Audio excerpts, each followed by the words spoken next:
there, everybody. Today I wanted to talk to you about A Nightmare on Elm Street. First of all, I wanted to say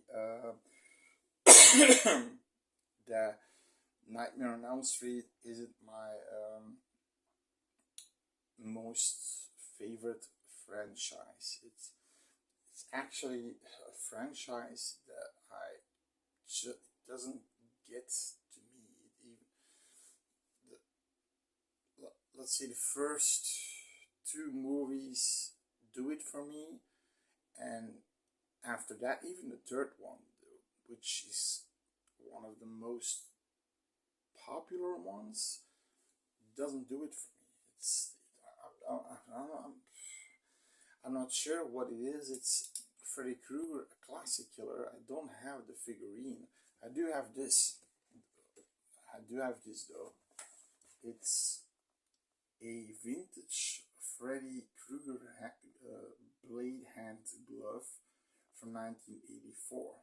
It's of course plastic because at that time they didn't want to make metal hand. It was too dangerous, and they took it off the shelves because they thought it was too dangerous and too scary for their children.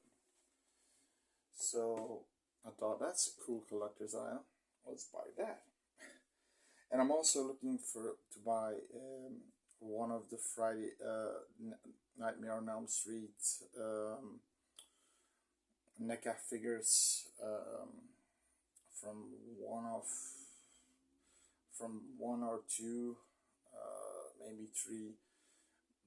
Just having Freddy Krueger, I bought Leatherface too, and not because I'm a big fan of the franchise, but because it's a classic. It's a classic character, and Freddy is a classic character too. And you know, in the first movies, he looks creepy. He is he works at it. You know, the makeup is creepier. Especially in the second one, where you don't see him a lot, but in the second one, he's you know, but that's for another time, another review. But in that movie, especially at the end, he's more visceral. He kills more carnage. The in the first one too, the wounds are bloodier. The burn wounds, and he looks creepier.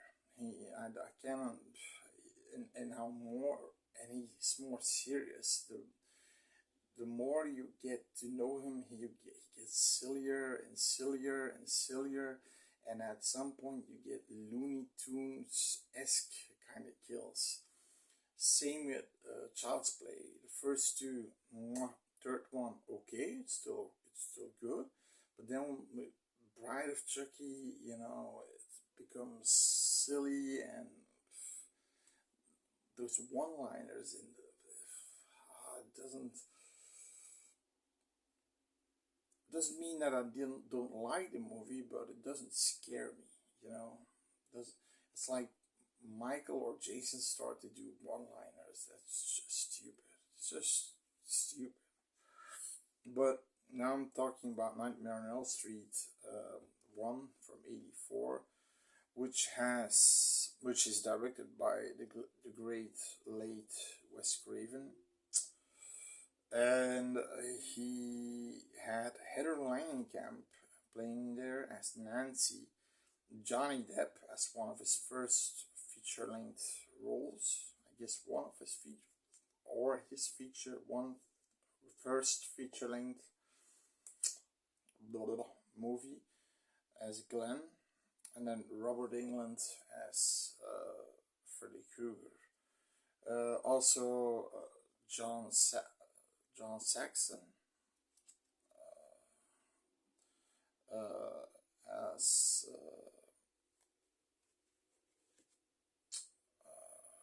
is it John Saxon? I always think it's John Saxon, right? As the father and police officer. He's the father of Nancy, and he's the police officer, the detective who's looking after these crimes, these deaths, and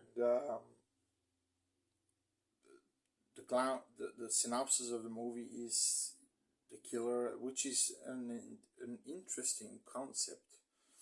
Uh, Although a movie from I think 81 or 82 had that concept too, the Slayer, where you fall asleep and the Slayer is a creature that kills people when you fall asleep. It doesn't kill you necessarily, but it kills other people. In this one, if you fall asleep,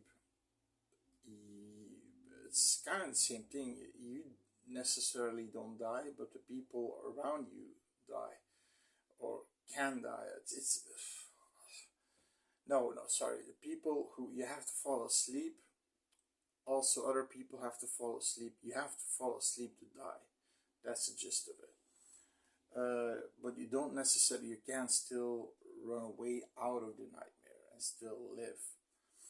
But there's the first girl, and I can't remember her name, but she has the most grisly death in the entire movie, in my opinion. And I only watched this one, the second one, and Wes Craven's Do Nightmare, and half of Friday the 13th Part 3.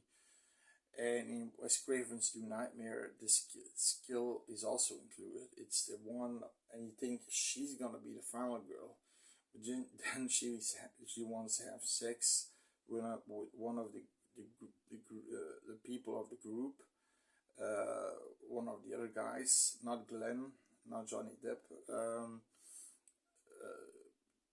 I think after the sex, she falls asleep, and but she's the one where it all starts in the beginning of the movie, and you think she's gonna be the final girl, she's gonna be the protagonist, you know. But then she eventually falls asleep, gets killed by Freddy Krueger, and in the way that she gets killed is she gets dragged against the wall, against the ceiling, she gets slashed, blood. The guy's, trying to help her, pull on her, and he gets blood on his face by the slashes of his hand blades, and that's, in my opinion, it's pretty much one of the creepiest and coolest kills, most grisly kills in the movie. Of course, you've got Glenn, who dies in this weird way. Doesn't really, it's not scary, it's just a weird way, in my opinion. He gets absorbed in his bed, and then an entire spray of blood comes out of the bed, just like spraying, just, like a volcano that erupts, but all with blood and guts and things like that, and look weird and nasty, but not scary. There is a scene in this one where you have a movie maniacs action figure set from, that's Nancy, which is extremely expensive, costs $250 or something. It's one of the holy grails, for one of the 7 holy grails in horror figurines. Is Nancy is lying in her bathtub, sleeping, and the hand comes out of the bathtub, out of the foam, to between her legs, and going, and eventually can't remember if she gets pulled under, or her mother wakes her and the hand goes away. So that was a really cool scene. Now, the movie, what is it good at? In my opinion, it's good in, you have some good atmospheric moments, some good cinematography where, you know, Freddy Krueger, when they're dreaming, in Freddy Krueger, where he's coming out of this alleyway and his arms are getting long and his blades are scratching the walls. I mean, there are a few really atmospheric moments.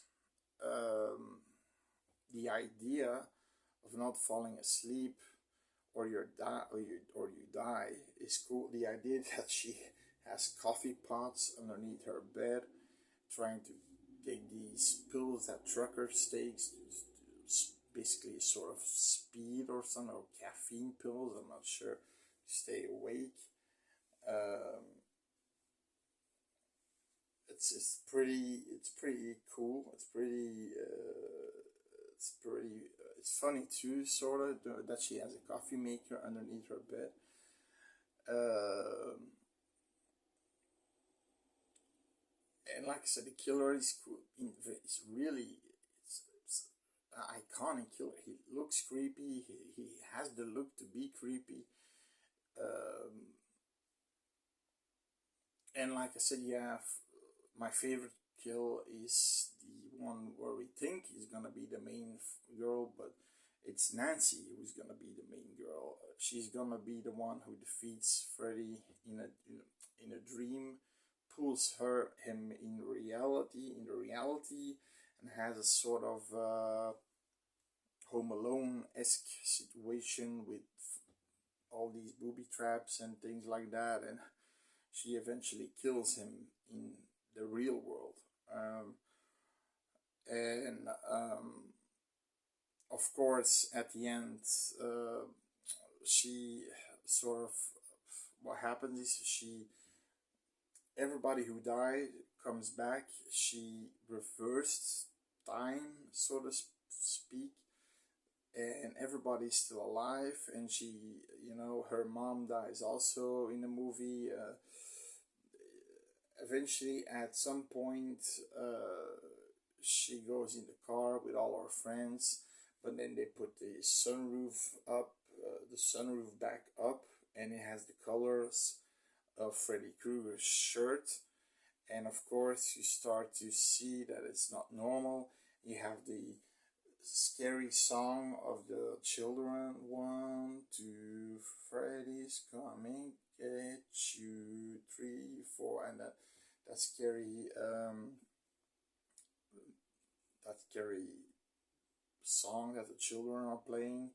And then you have Freddy Krueger's claw grabbing, and Nancy knows she's in a dream and she wants to get out of the car, and then Freddy's hands coming out of the door and grabbing her mom and killing her once again. So it has an open ending, and to make a sequel, and when it came out, it did good. It's like I said, what are the good things? Atmosphere, creepy killer, a few creepy kills, a few funny moments. Acting is good. We see Johnny Depp die, which is always cool. um, lesser the lesser in this one, I don't have too much problems with the movie. I don't think this movie has too much issues. It's a good movie. It's not an okay movie. It's a good movie. This one's one of the better ones in the franchise. Personally, I like this one and the second one the most. So yeah, I think if you want to see it, definitely. If you never saw this one before, definitely see it and give your thoughts on it. Bye.